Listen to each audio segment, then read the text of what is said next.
Revenons maintenant à notre premier mot, pour voir une nouvelle notion, c'est-à-dire la notion de positionnement des tabulations. Par défaut, nous avons ce que nous appelons une tabulation gauche, c'est-à-dire que le texte commence à gauche. Ici, le texte est bien commencé à gauche, ici aussi. Nous pouvons faire commencer le texte à droite, au milieu, voire plus, ce que nous allons découvrir. Pour définir ces tabulations, vous allez voir qu'on peut aussi directement les définir, les indiquer sur la règle en cliquant simplement dessus.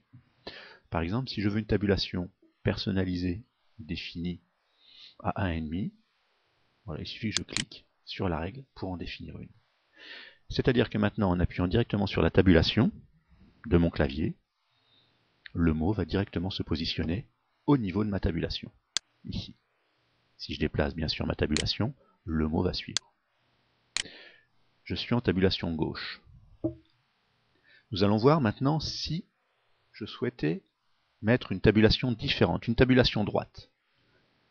Donc, le plus simple, nous allons double-cliquer sur cette petite tabulation. Alors c'est très sensible, il faut bien se positionner et double-cliquer sur ce symbole qui nous fait apparaître cette fenêtre qui correspond justement à notre tabulation. Donc, nous sommes bien à 1,75 cm de la marge. Nous avons une tabulation gauche. Nous voulons une tabulation droite. Nous sélectionnons notre tabulation. Nous demandons à droite et nous validons. Et regardez ce qui s'est passé. Notre tabulation n'a pas bougé. Par contre, le texte part de la droite vers la gauche. Voilà. Je vais transformer maintenant cette tabulation droite en tabulation centrée. C'est-à-dire que le mot va se centrer par rapport à ce repère. Pour ce faire, exactement la même démarche que tout à l'heure, je double-clique sur le symbole, je sélectionne ma tabulation et je demande une tabulation centrée.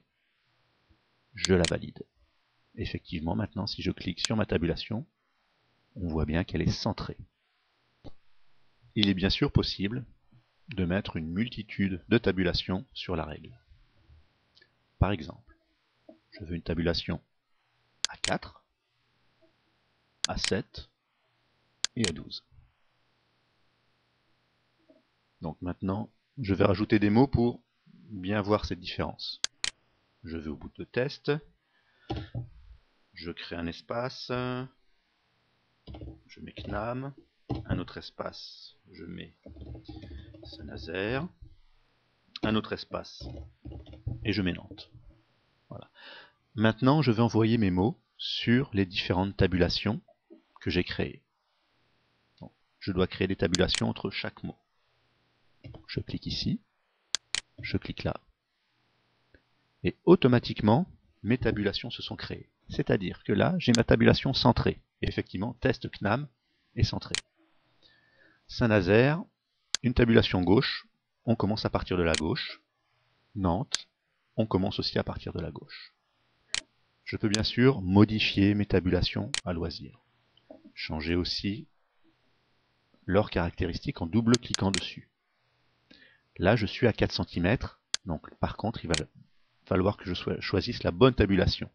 Si je veux que cette tabulation qui est à 4 cm soit centrée, il faut que je sélectionne ma tabulation et que je lui demande une tabulation centrée.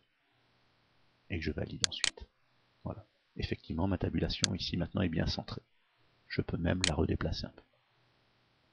Voilà. Petit rappel, les symboles de flèche que l'on voit ici correspondent bien sûr aux symboles de tabulation qui ne seront pas présents à l'impression.